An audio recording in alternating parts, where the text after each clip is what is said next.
अस्सलाम वालेकुम। Welcome to my YouTube channel learning with G. आज के इस लेक्चर में मैं वर्चुअल यूनिवर्सिटी का कोर्स EDU 101 का टॉपिक नंबर 8 to 14 तक कवर करने वाली हूँ। अपडेटेड रहने के लिए चैनल को लाइक करें, सब्सक्राइब करें। Let's begin. अब टॉपिक नंबर 8 में बेसिकली डिस्कस किया गया है। पॉइंट नंबर 1 में इंक्लूजन ऑफ कुरान, हदीस एंड फिका इन द करिकुलम्स। अब बेसिकली यहाँ पे जो इसका पॉइंट है, इसमें कुछ चीज़ें हाईलाइट की गई। फर्स्ट ऑफ ऑल जो है वो कुरान के बारे में हाईलाइट किया गया कि जो कुरान है वो होली बुक है इस्लाम में। उसके अलावा इस पर बिलीव किया जाता है कि जो इसमें जो अल्फाज लिखे गए हैं वो अल्लाह की तरफ से लिखे गए हैं। और उसके अलावा इसमें जो है प्रॉफिट मोहम्मद सल्लल्लाहु अलैहि वसल्लम के बारे में रिवील किया गया और ये सर्व करे as a primary source of guidance के तौर पर मुस्लिम्स के लिए। इसमें डिफरेंट किस्म के मैटर्स आ जाते हैं, उनके मामलात आ जाते हैं, जैसे कि फेथ है, मोरालिटी है, कंडक्शंस है। और उसके अलावा ये होल्ड करिए एक सेंट्रल प्लेस इस्लामिक करिकुलम में, जहाँ पे स्टूडेंट्स जो है वो टिपिकली स्टडिंग कर रहे हैं इसकी और इसके अलावा इसको इंटरप्रेट कर रहे हैं, इसको समझ रहे हैं। सेकेंडली बात की गई है हदीस की। जो हदीस है वो रेफर करे रिकॉर्डिंग के साथ, मतलब कि जो आपकी जो कही गई बातें हैं, जो आपके किए गए अमालात हैं, उनके बारे में बता रही है हजूर पाक के। फर्दर ये कि ये प्रैक्टिसेस को भी इसमें कंसीडर कर रहे हैं कि इम्पोर्टेंट सोर्स के तौर पर गाइडेंस एज अ मुस्लिम्स के लिए। और फर्दर ये कि स्टडी कर रही है हदीस को एज इंटरगल पार्ट, जो कि अंडरस्टैंड कर रही है डिफरेंट इस्लामिक ट्रेडिशंस को। थर्डली बात की गई है फ़िक़े की। बेसिकली इसमें इन्वॉल्व आप कर सकते हैं स्टडी ऑफ इस्लामिक जुरिस्प्रूडेंस को इन्वॉल्व कर सकते हैं, मतलब कि इसमें फ़िक़े की स्टडी की जाती है, जो कि इंक्लूड करता है इंटरप्रिटेशन और एप्लीकेशंस को, जो है वो डिफरेंट इस्लामिक लॉज के मतलब जो शरीयत के मुताबिक एप्लीकेट करते हैं चीज़ों को। उसके अलावा ये प्रोवाइड करता है गाइडलाइंस वेरियस एस्पेक्ट्स पे, जैसे कि डेली लाइफ के बारे में हो गया, आपके प्रेयर्स है, आपके डाइटरी रिस्ट्रिक्शंस हैं, लीगल मैटर्स। और इसके अलावा इसमें इंक्लूजन्स आ जाती हैं जो कि इंश्योर करते हैं स्टूडेंट्स को कि वो वेल वर्स्ड हो इस्लामिक लीगल प्रिंसिपल्स के अकॉर्डिंग। सेकेंडली इसमें पॉइंट डिस्कस किया गया emphasise on conquering the universe and advancing in science technologies. अब इसमें बेसिकली बात ये कर रहे हैं कि जो आपके लाइक इन सेंस के जो आपके पॉइंट्स हैं, लाइक इस्लामिक टीचिंग के बारे में जो इनकरेज कर रहे हैं आपको परसुएट करने में नॉलेज को और एक्सप्लोरेशंस को यूनिवर्स की, उसके बारे में, जिसमें इंक्लूड है आपकी study advancement of various sciences की टेक्नोलॉजीज आ जाती है। उसमें फिज़िक्स, केमिस्ट्री है, स्पेस साइंस, इंडस्ट्री या बैंकिंग, मॉडर्न मेडिकल, किसी भी किस्म की जो फैसिलिटीज़ है वो सब इन्वॉल्व होती हैं। फर्दर ये कि जो इस्लाम है वो लाइक वो रिस्ट्रिक्ट नहीं करता नॉलेज के परसुएट को किसी भी मैटर में, लाइक वो मतलब कि ये नहीं कहता कि जी इन्होंने नहीं पढ़ना, या कोई डिस्क्रिमिनेशंस नहीं है स्टडी के मामले में। फर्दर ये कि वो एक्सटेंड करता है जितने भी एरियाज़ हैं उनको एक्सटेंड कर रहा है, और जो है उसके आइडियाज़ को एक्वायर कर रहा है, नॉलेज को। और एक्सीलेंसिंग के अलावा जो डिफरेंट फील्ड्स हैं उनमें भी सर्व कर रहा है, और उसके अलावा जो है वो गॉड और ह्यूमैनिटी के बारे में भी काफ़ी हद तक बता रहा है।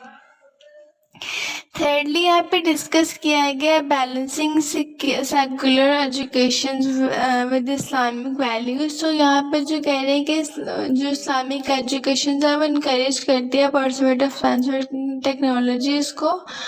उसके अलावा ये एम्फसाइज करती है मेंटेन करने में इस्लामिक आइडेंटिटीज और वैल्यूज़ को। और इसका जो मतलब बेसिकली जो टॉपिक है सजेस्ट करता है कि स्टडी करता है, मतलब कि डिफरेंट फील्ड्स को स्टडी किया जा रहा है विद इन इस्लाम के कॉन्टेक्स्ट में, फिज़िक्स को, केमिस्ट्री को, मैथमेटिक्स को, कंप्यूटर को। और उसके अलावा ये जो सब चीज़ें ये सेकुलर माइंडेड को लेड अप नहीं कर रही हैं। फर्दर ये इम्प्लीमेंट करता है कि जो सेकुलर सब्जेक्ट्स हैं उनको स्टडी किया जाए इंडिविजुअल्स के लिए। फर्दर ये कि फ्रेमवर्क रखे हैं वो इस्लामिक एथिक्स और वैल्यूज़ के लिए, और वो कॉम्प्रोमाइज़ ना करें अपने रिलीजियस प्रिंसिपल्स के साथ, और इंगेज ना डिफरेंट किसी की कॉन्ट्रडिक्टरीज में। टॉपिक नंबर 9 देख लें तो उसमें वो कह रहे हैं मेथड ऑफ टीचिंग्स के बारे में डिस्कस कर रहे हैं। सो फर्स्ट ऑफ ऑल जो है यहाँ पे कुछ पॉइंट डिस्कस किए हैं उन्होंने। तो जो पहला पॉइंट है वो है absence of a prescribe teaching method.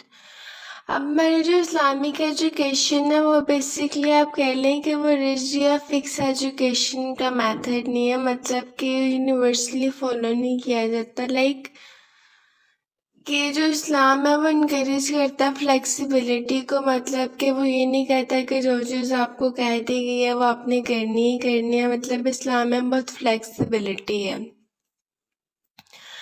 उसके अलावा जो है इसमें चॉइस ऑफ मेथड्स में फ्लेक्सिबिलिटी इस्लाम जो है हमें अवेल करता है।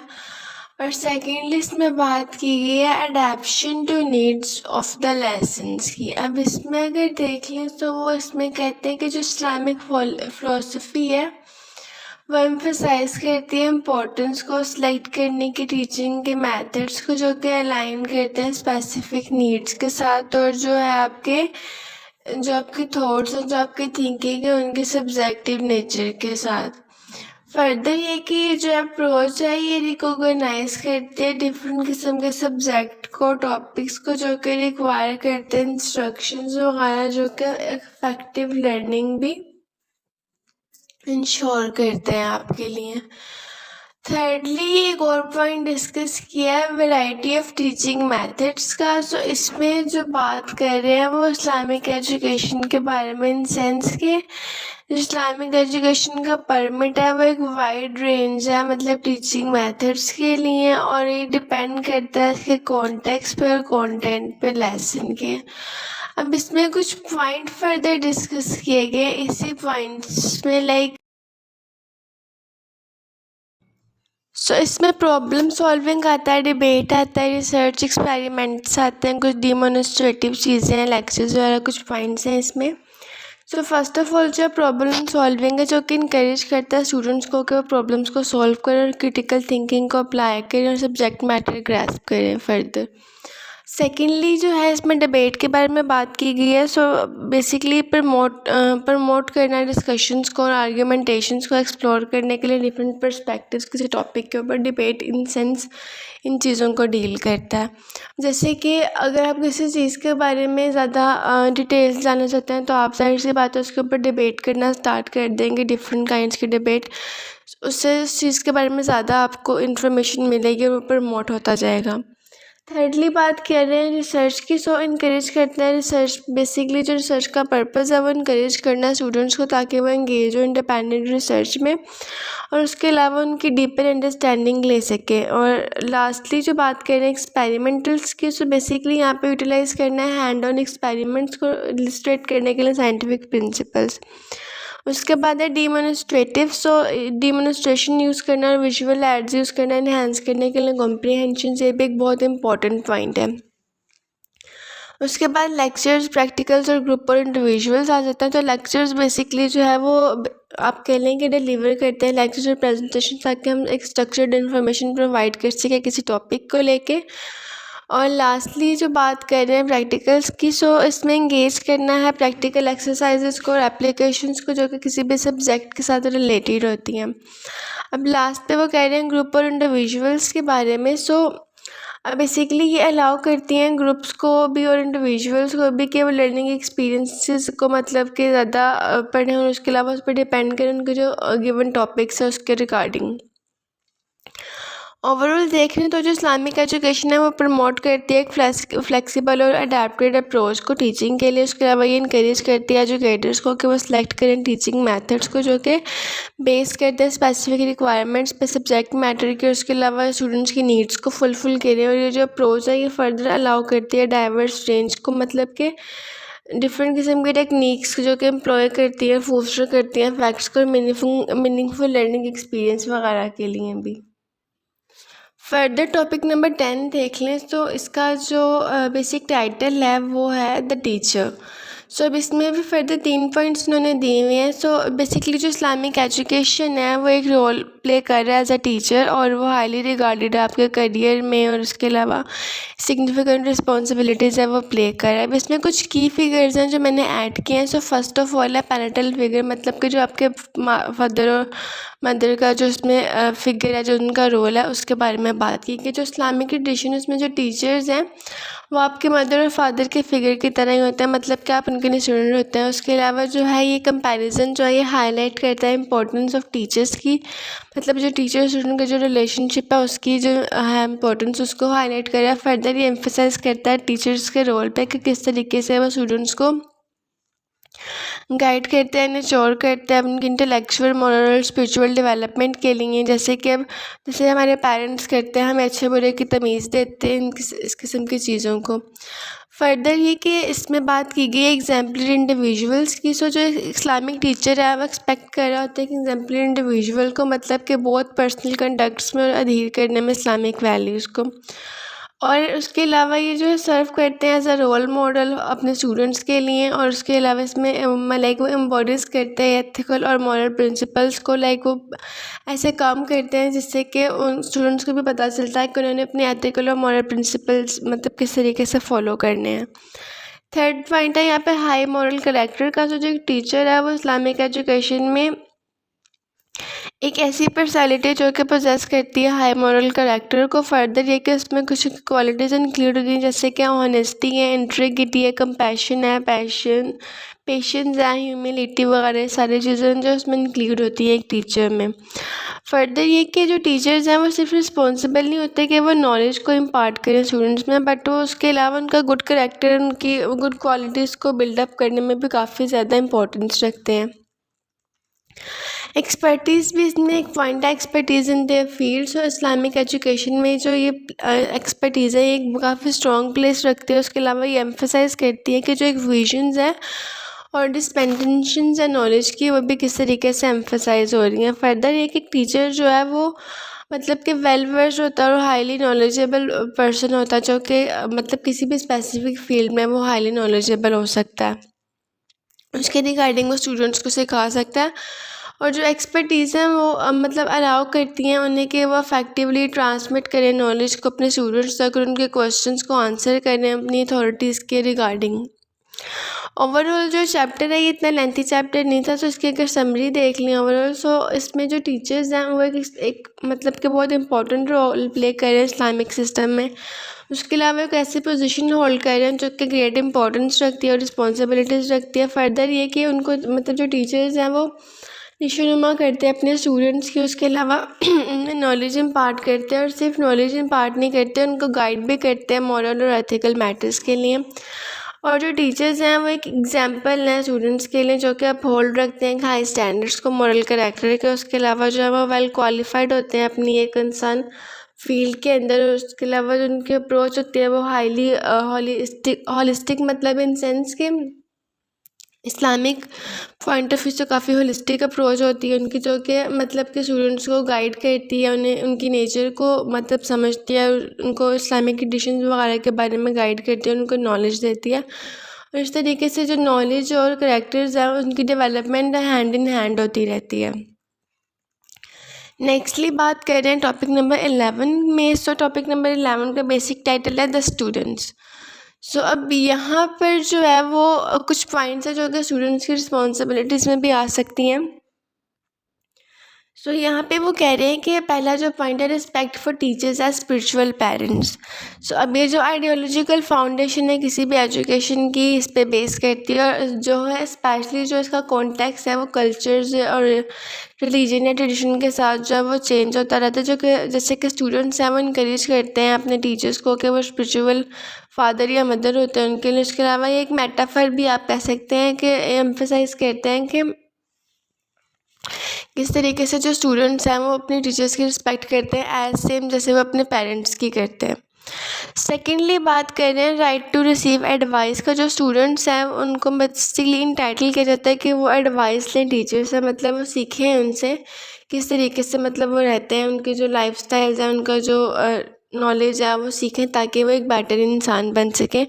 तो ये जो आइडिया है ये रिफ्लेक्ट करता है कि टीचर सिर्फ नॉलेज इम्पार्ट नहीं करते बल्कि वो एज अ मेंटर कह लें या एक एज अ गाइडर कह लें, वो सर्व करते हैं स्टूडेंट्स के लिए। फर्दर ये कि वो उनकी पर्सनल इंटेलेक्चुअल ग्रोथ में भी काफ़ी ज़्यादा जो है वो सिग्निफिकेंट रोल प्ले कर रहे हैं।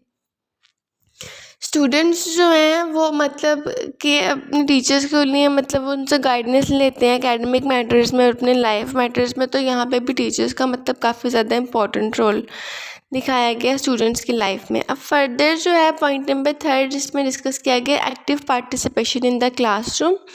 So active participation in sense कह लें कि जो एक्टिव पार्टिसिपेशन है वो हाईली वैल्यू रखती है एजुकेशन में, जाहिर सी बात है। और जो स्टूडेंट्स हैं वो इनकरेज करते हैं और इंगेज करते हैं एक्टिवली क्लासरूम एक्टिविटीज़ में, डिस्कशंस में, लर्निंग प्रोसेसेस में। और ये जो एक्टिव इन्वॉल्वमेंट है वो हेल्प करती है स्टूडेंट्स की कि वो बेटरली ग्रैस्प करें और इंटरलाइज करें सब्जेक्ट मैटर्स को और फोस्टर करें अपनी क्रिटिकल थिंकिंग को या इन्हेंस करें जो है उनकी ओवरऑल लर्निंग एक्सपीरियंसेस हैं उन्हें। 4th पॉइंट पर वो बात कर रहे हैं यूनिवर्सल राइट टू एजुकेशन के बारे में। सो जो स्टेटमेंट है बेसिकली ये कहती है कि अब एक स्टेटमेंट है, कोटेड स्टेटमेंट है, it is the duty of every man and woman to get education. So basically ये जो स्टेटमेंट है ये अंडरस्कोर कर रही है कुछ बिलीव्स को, आपके यूनिवर्सल एक्सेस की, जो कि एजुकेशन की, जैसे कि हमारे इस्लाम में भी एक आयत आती है कि इल्म हासिल करना हर मर्द और औरत पर फ़र्ज़ है। एग्जैक्टली इसी तरीके से स्टेटमेंट है, it is the duty of every man and women to get education. So basically ये हमारे यूनिवर्सल बिलीफ को भी शो कर रही है। और इसके अलावा जो एजुकेशन है वो फंडामेंटल राइट है ह्यूमंस का, एक सोशल ड्यूटी भी आप इसे कह सकते हैं। फर्दर ये कि जो प्रिंसिपल है ये इम्प्लाई करता है एजुकेशन पर एक्सेसिबल है सब इंडिविजुअल्स के लिए, रिगार्डलेस कि उनका जेंडर क्या है, उनका सोशल स्टेटस क्या है, उनके बैकग्राउंड्स क्या, ये ओवरऑल हर किसी पे अप्लाई होता है स्टडी की सेक। अब फर्दर जो है इसकी समरी देख लें। सो ये आइडियोलॉजिकल फाउंडेशन है जो एजुकेशन की, जो एम्फेसाइज कर रही है इंपॉर्टेंस म्यूचुअल रिस्पेक्ट की स्टूडेंट और टीचर के दरमियान में। उसके अलावा जो स्टूडेंट्स हैं वो रिगार्ड करते हैं अपने टीचर्स का एज अ स्पिरिचुअल फिगर और सीख करते हैं, मतलब उनसे सीखते हैं गाइडेंस। एक्टिव पार्टिसिपेशन की बात की हमने इसमें। सो एक्टिव पार्टिसिपेशन जो है एक लर्निंग प्रोसेस है जो कि इनकरेज करता है इन्हांस करने में एजुकेशनल एक्सपीरियंसेस को। फर्दर ये कि जो एडिशनली एजुकेशन है वो कंसीडर की जाती है एक यूनिवर्सल राइट के तौर पर, कलेक्टिव रिस्पॉन्सिबिलिटीज़ के तौर पर, जो हाईलाइट कर रही है बिलीव्स को। लाइक किसी के भी मतलब कोई भी इंसान है जो उसके बिलीव्स को हाईलाइट कर दे कि जो एजुकेशन जो है वो पर्सनल और सोसाइटल डेवलपमेंट के लिए लाजमी है और वो एक ड्यूटी के तौर पर परफॉर्म करनी चाहिए हमें। नेक्स्टली बात कर रहे हैं चैप्टर नंबर 12 की। सो इसमें बेसिक टाइटल दिया गया है द इंस्टीट्यूशंस। सो अब बेसिकली इसमें भी कुछ पॉइंट फर्दर डिस्कस किए गए हैं। पहला पॉइंट तो ये oppositions to conversations and restorations. So basically जो है इसमें इस्लाम इनकरेज करता है प्रोग्रेसेस को और अपोज करता है कन्वर्टिज्म को और रिट्रोग्रेशंस को। अब इसका मतलब ये है कि जो इस्लामिक एजुकेशन इंस्टीट्यूशंस हैं वो एक्सपेक्ट कर रहे होते हैं कि फॉरवर्ड थिंकिंग को और ओपन इनोवेशंस को, बल्कि रदर देन जो है वो क्लिंग करना आउटडेटेड प्रैक्टिसेस को और आइडियाज़ को। फर्दर ये कि इनका जो आउटलुक है ये अलाइन करता है बॉर्डर इस्लामिक प्रिंसिपल्स के साथ और ये अलाउ करता है इंडिपेंडेंट रीजनिंग को और इंटरप्रिटेशंस को किसी भी फ्रेमवर्क में, लाइक इस्लामिक लॉ के फ्रेमवर्क में भी इसको वो अलाउ कर रहा होता है। सेकंड पॉइंट हम यहाँ पे डिस्कस कर रहे हैं emphasize on comprehensive education. So basically Islamic education जो है या फ़िलासफ़ी जो है वो एम्फेसाइज कर रही है इस्टेब्लिशमेंट को, मतलब कि गुड स्कूल्स के इस्टेब्लिशमेंट को और इंस्टीट्यूट्स को जो कि एक होलिस्टिक एजुकेशन की जो है वो ऑफ़र देते हैं। फर्दर ये कि जो इंस्टीट्यूशंस हैं ऐसे लाइक इन सेंस कह लें कि जो इंस्टीट्यूशंस हैं वो लिमिटेड नहीं है देमसेल्फ और रिलीजन एजुकेशन के लिए, बट वो साथ में आपको दूसरी आपकी सेकुलर या इन सेंस कि आपकी जो दुनियावी एजुकेशन है वो भी साथ में प्रोवाइड कर रहे हैं। आपकी साइंटिफिक स्किल्स वगैरह या मॉडर्न साइंटिफिक स्किल्स हैं वो भी आपको प्रोवाइड कर रहे हैं, स्किल्ड एजुकेशन भी की फैसिलिटीज़ भी दे रहे हैं। थर्डली डिस्कस किया गया incorporating modern societies and skills के बारे में। सो जो इस्लामिक एजुकेशनल इंस्टीट्यूशंस है वो इनकरेज करते हैं इंटीग्रेट करना मॉडर्न साइंटिफिक चीज़ों को, उसके अलावा टेक्निकल एजुकेशन को अपने कुरिकुलम्स में। और फर्दर ये कि जो सब्जेक्ट है इसमें इंक्लूड होता है mathematics, physics, chemistry, biology, technology और वोकेशनल स्किल्स जो है ये सारे इंक्लूडेड हैं, जो कि एक स्टूडेंट को प्रिपेयर करते हैं ताकि वो चैलेंजेस और अपॉर्चुनिटीज़ को मॉडर्न वर्ल्ड में उनके लिए प्रिपेयर हो सके। फर्दर ये कि ये सब चीज़ें करने के बाद जो इंस्टीट्यूशन हैं उनका एम होता है कि वो प्रोड्यूस करें ऐसे इंडिविजुअल्स हो के वेल ऑक्यूपाइड हों और वो कंट्रीब्यूट करें सोसाइटी के वेलफेयर के लिए डिफरेंट किस्म की फील्ड्स में। अब फोर्थली यहाँ पे पॉइंट डिस्कस किया गया offering arts and humanities education. So in sense के जो रिलीजियस और साइंटिफिक एजुकेशन हैं इस्लामिक सिस्टम में वो इनकरेज करती हैं कि वो प्रोवाइड करें एजुकेशन आर्ट्स और ह्यूमैनिटीज़ के बारे में, जिसमें कुछ सब्जेक्ट आता है जैसे कि लिटरेचर है, हिस्ट्री है, फ़िलासफ़ी है, सोशल साइंसेज वगैरह आ सकती हैं। अब सोशल साइंसेज में नंबर ऑफ़ साइंसेज आते हैं जिसके पॉलिटिकल साइंस है, इंटरनेशनल रिलेशंस है, इकनॉमिक्स है, नंबर ऑफ़ साइंसेज इसमें आ जाती हैं। फर्दर ये कि एक वेल राउंडेड एजुकेशन एरिया जो कि हेल्प करता है स्टूडेंट्स को डेवलप करने के लिए, क्रिटिकल थिंकिंग को, क्रिएटिविटी को अंडरस्टैंड करने में, ह्यूमन कल्चर और सोसाइटी को। ओवरऑल इसका एक सिनेरियो देख लें इस पूरे टॉपिक का, टॉपिक नंबर 12 का। तो बेसिकली ये जो गोल है इस्लामिक एजुकेशन इंस्टीट्यूशंस का वो ये है कि वो ऑफ़र करते हैं एक बैलेंस एजुकेशन सिस्टम को जिसके कंबाइन करता है रिलीजियस टीचिंग्स को मॉडर्न साइंटिफिक नॉलेज के साथ, वो वोकेशनल स्किल्स के साथ, और एक ब्रॉड अंडरस्टैंडिंग रखता है आर्ट्स के बारे में और ह्यूमैनिटीज़ के बारे में। इसकी जो अप्रोच है वो इंटेंड करती है कि वो प्रिपेयर करें इंडिविजुअल्स को और इंगेज करें उनको अपने कंटेम्प्रेरी वर्ल्ड में जो कि आप होल्ड करें इस्लामिक वैल्यूज और प्रिंसिपल्स को। और फर्दर ये कि रिफ्लेक्ट करता है कमिटमेंट को, एक प्रोग्रेस को, नॉलेज को, जो कि परसुएट कर रहा है excellence various domains of education में। टॉपिक नंबर 13 पे आ जाए तो टॉपिक नंबर 13 बेसिकली डिस्कस कर रहे हैं एडमिनिस्ट्रेशन एंड मैनेजमेंट के बारे में। सो इसमें जो फर्स्ट पॉइंट है वो है ओबीडियंस टू सुपरवाइज़र और heads of institutions. So basically Islamic philosophy के अकॉर्डिंग जो इंडिविजुअल्स किसी भी इंस्टीट्यूशन में एक्सेप्ट किए जाते हैं कि वो फॉलो करें ऑर्डर्स को, डिसीजन मेक करें, जो मतलब वो डिसीजंस लें जो उनके सुपरवाइज़र उनके लिए ले रहा है, या जो भी हेड ऑफ़ इंस्टीट्यूशन है वो, या जो भी एडमिनिस्ट्रेटिव मैटर्स में जो भी मतलब मेन पे है हायरार्की के अकॉर्डिंग जो सबसे टॉप पे है और जो मतलब कि फैसले कर रहा है वो उनको फॉलो करें। सो ये रिफ्लेक्ट कर रहा है हायरार्किकल स्ट्रक्चर को कॉमनली जो कि एक ऑर्गेनाइजेशन में हमें मिलता है। सेकेंड पॉइंट यहाँ पे डिस्कस कर रहे हैं recognition of democracy and freedom to a suitable extent. So basically Islamic philosophy recognize करती है कॉन्सेप्ट डेमोक्रेसी का कॉन्सेप्ट, जब वो रिकॉग्नाइज करती है फ्रीडम का कॉन्सेप्ट। उसके अलावा ये कुछ सर्टेन चीज़ों को भी प्लेस कर रही है, जैसे कि अपने कुछ प्रिंसिपल्स पे लिमिट ऑन रखा हुआ, मतलब उन पे लिमिट्स रखी हुई हैं। और उसके अलावा जो है ये एक्नॉलेज कर रहे हैं कि इंडिविजुअल्स के जो राइट और जिनकी इंपॉर्टेंस उनको कलेक्टिवली किस तरीके से उनको डिसीजन मेकिंग में लाया जाए। बेसिकली वो मतलब जैसे हमारे इस्लाम में फ़्रीडम का बहुत ज़्यादा लाइक एम्फेसाइज करते हैं फ्रीडम को, इसी तरीके से हम इसमें बात करें कि इंडिविजुअल्स के राइट को भी इस्लाम काफ़ी हद तक तस्लीम करता है, बेसिकली वो कम्प्लीटली तस्लीम करते हैं। अब फर्दर ये कि जो उसकी जो रिकॉग्निशन है बाउंड्रीज़ के अंदर वो भी रीज़नेबल और सूटेबल होती हैं। अब थर्डली जो डिस्कस किया गया यहाँ पे limitations on freedom and democracy. So basically Islam जो है वो ये परमिट नहीं देता कि आप जो है वो अनचेक चीज़ों पे मतलब लाइक फ्रीडम या डेमोक्रेसी अपना दें। और फर्दर ये कि वो इंजोरियस और डिटर्मिनल एडमिनिस्ट्रेशन इंस्टीट्यूशंस के साथ या बॉर्डर सोसाइटीज़ के साथ। इसका मतलब ओवरऑल ये हुआ कि जो रिस्ट्रिक्शंस हैं किसी भी सर्टेन एक्शन या बिहेवियर पर उसे मेंटेन करना है डिसिप्लिन के साथ और ओवरऑल फंक्शनिंग के साथ। अब basically freedom in sense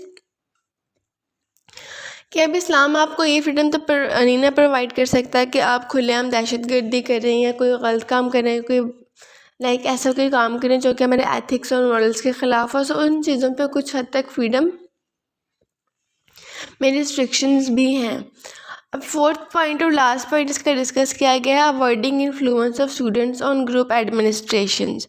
so basically अब यहाँ पे वो डिस्कस कर रहे हैं कि ये जो ओवरऑल जो टॉपिक है इसमें डिफरेंट चीज़ें हैं, like different students of group है जो कि एडमिनिस्ट्रेट कर रहे हैं इंस्टीट्यूशंस को, जो कि अवॉइड कर रहे हैं इन चीज़ों को, और जो फर्दर ये कि इम्प्लाई करें डिसीजन मेकिंग को एडमिनिस्ट्रेटिव अथॉरिटीज़ को जो कि इंस्टीट्यूशंस के हेड हैं। और उसके अलावा ये अंडरली कर रहे हैं इन्फ्लुएंस कंट्रोल्स को जो कि स्टूडेंट्स के इंटरेस्ट ग्रुप के लिए फैक्शंस में आता है। ओवरऑल इसकी समरी देख लें तो इस्लामिक फ़िलासफ़ी जो है एम्फोसाइज कर रही है इंपॉर्टेंस ऑफ ओबीडियंस अथॉरिटीज़ को, जो कि फिगर आउट करें इंस्टीट्यूशन एडमिनिस्ट्रेटिव स्ट्रक्चर्स को। फर्दर ये कि रिकॉग्नाइज कर रही है डेमोक्रेसी को, फ्रीडम को, और कहीं जगह पे उन्होंने इसकी लिमिट्स भी मतलब रख दी, जैसे कि सोसाइटी को हार्म करने में या ऐसे कोई फंक्शंस करने में वो जो फ्रीडम है, ये जो डेमोक्रेसी है उसकी जो लिमिट्स हैं उनको वो लिमिटाइज कर दिया गया उनके प्रिंसिपल्स को। फर्दर ये कि ये जो एडमिनिस्ट्रेशन इंस्टीट्यूशंस हैं ये ओवरली इन्फ्लुएंस है स्टूडेंट ग्रुप्स के साथ, ओवरली इन्फ्लुएंस नहीं है स्टूडेंट ग्रुप के साथ। और फर्दर ये एम्फेसाइज कर रहे हैं कि मतलब कि एक नीड दिल्ली एम्फेसाइज कर रहे हैं मतलब बैलेंस रखने की आपके इफेक्टिव एडमिनिस्ट्रेशन अप्रोच को और आपकी बाउंड्रीज को इस्लामिक प्रिंसिपल ऑफ वैल्यूज़ की। इसके साथ ही 13 चैप्टर कंप्लीट हो गया। 14 टॉपिक को देख लें तो बेसिकली 14 टॉपिक में एक टेबल प्रोवाइड किया गया डेफिनेशंस ऑफ इस्लामिक फ़िलासफ़ी, जिसमें कि अल किंदी के बारे में बताया गया, अल फ़रेबी के बारे में और इब्न सीना के बारे में कुछ चीज़ें बताई गई हैं। इसको मैं कलेक्टिवली ही डिस्कस करूँगी इन तीनों एस्पेक्ट्स को। इस्लामिक फ़िलासफ़ी जो वो रिप्रेजेंट कर रही है बेसिकली कुछ इन्फ्लुएंशियल फिगर्स को, अल किंदी, अल फ़रेबी और इब्न सीना को, और ये मल्टी फैक्टेड इंटेलेक्चुअल ट्रेडिशंस है जो कि इनकम्पस करें वेरियस एस्पेक्ट्स को, जैसे कि इनमें थॉट्स आ सकता है, नॉलेज आ सकता है, एक फ्रेमवर्क जो कि इस्लामिक प्रिंसिपल्स में आता है। अब इन तीनों फ़िलासफ़ीज़ के कुछ बेसिक थीम्स हैं, जैसे कि फ़र्स्ट ऑफ ऑल है 3 एस्पेक्ट्स ऑफ इस्लामिक फ़िलासफ़ी में आ जाए। तो फिज़िक्स की बात करें तो जो है अल किंदी ने जो 3 एस्पेक्ट दिए थे, physics and then mathematics and then attributes to God. Physics जो है वो इस्लामिक फ़िलासफ़ी जो कि एक्सप्लोर करा है नेचुरल वर्ल्ड को, अंडरलाई करा है कुछ प्रिंसिपल्स को, उसके अलावा वो डिलीव करा है डिफरेंट क्वेश्चंस में जो कि फ़िज़िकल यूनिवर्स, कैजुअलिटी और स्टडी ऑफ मटीरियल वर्ल्ड के साथ रिलेटेड है। सेकेंडली बात की गई है मैथमेटिक्स की। जो मैथमेटिक है ये एक इंटेग्रल पार्ट है इस्लामिक फ़िलासफ़ी का, और ये प्ले करा है क्रूशियल और अंडरस्टैंड करने में क्वांटिटेटिव और स्ट्रक्चरल एस्पेक्ट्स को रियलिटी के। इस्लामिक स्कॉलर जो उन्होंने एक सिग्निफिकेंट कंट्रीब्यूशन दिया मैथमेटिक्स में, जिसमें कि अलजबरा और ज्योमेट्री वगैरह भी इंक्लूड है। एट्रीब्यूट्स ऑफ गॉड को देख लें थर्डली, जो लास्ट पॉइंट है अल किंदी का। बेसिकली इसमें वो बात करेंगे जो इस्लामिक फ़िलासफ़ी है उसमें इन्वॉल्व होते हैं कॉन्टेम्पलेशंस और डिस्कशंस किसी भी एट्रीब्यूट ऑफ गॉड को लेके।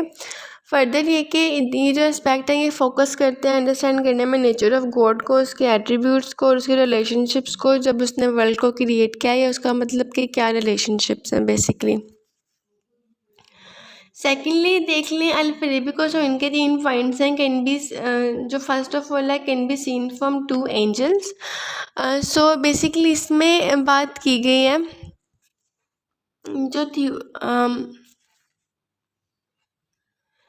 Theory knowledge about existing things. Basically इसका ये जो पॉइंट है इसमें 2 चीज़ें डिस्कस की गई हैं, एक ये और दूसरा प्रैक्टिसेस के बारे में। फर्स्ट देख लेते हैं थ्योरी को। अब उसमें कह रहे हैं कि ये एक ऐसा एंगल है जो कि इन्वॉल्व करता है थ्योरेटिकल परसुएट्स को, किसी भी नॉलेज के बारे में अंडरस्टैंड करता है वर्ल्ड की थ्योरेटिकल परसुएट्स को।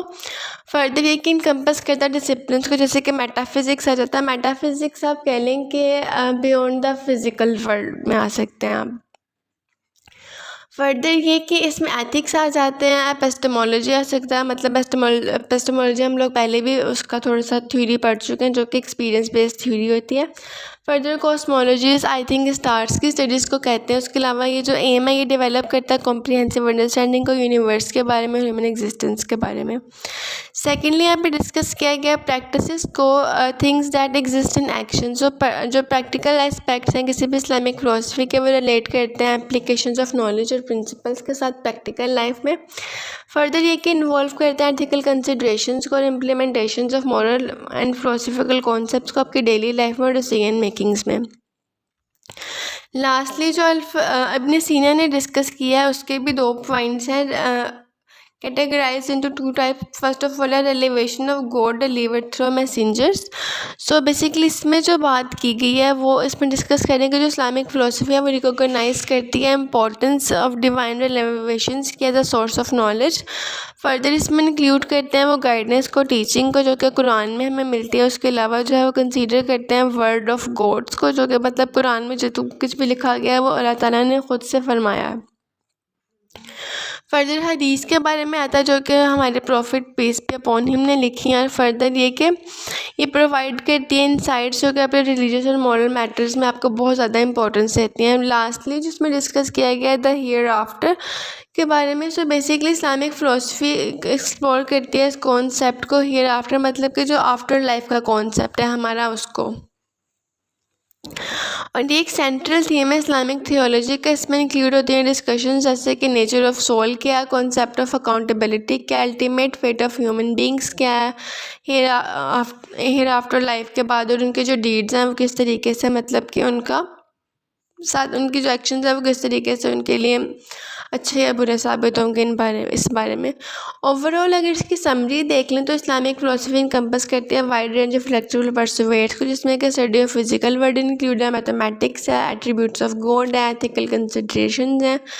इसकी जो अप्रोच है ये फॉर्म कर दिया थ्योरेटिकल और प्रैक्टिकल एंगल्स के थ्रू, और उसके अलावा ड्रॉ कर दिया टू टाइप्स ऑफ नॉलेज को, डिवाइन एलिवेशंस और कंटेम्पलेशंस हैं ऑफ द हेयर आफ्टर का मतलब आफ्टर डेथ की। और इस्लामिक फ़िलासफ़ी जो है वो सीख करती है, प्रोवाइड करती है कॉम्प्रिहेंसिव नॉलेज की अंडरस्टैंडिंग वर्ल्ड में और ह्यूमैनिटी के साथ, जो कि एक फ्रेमवर्क बनता है आपके इस्लामिक बिलीफ और प्रिंसिपल्स के साथ। इसके साथ ही हमारा चैप्टर ख़त्म हो गया। इसके नोट्स मैं आपको कम्प्लीटली एक वीडियो में प्रोवाइड कर दूँगी।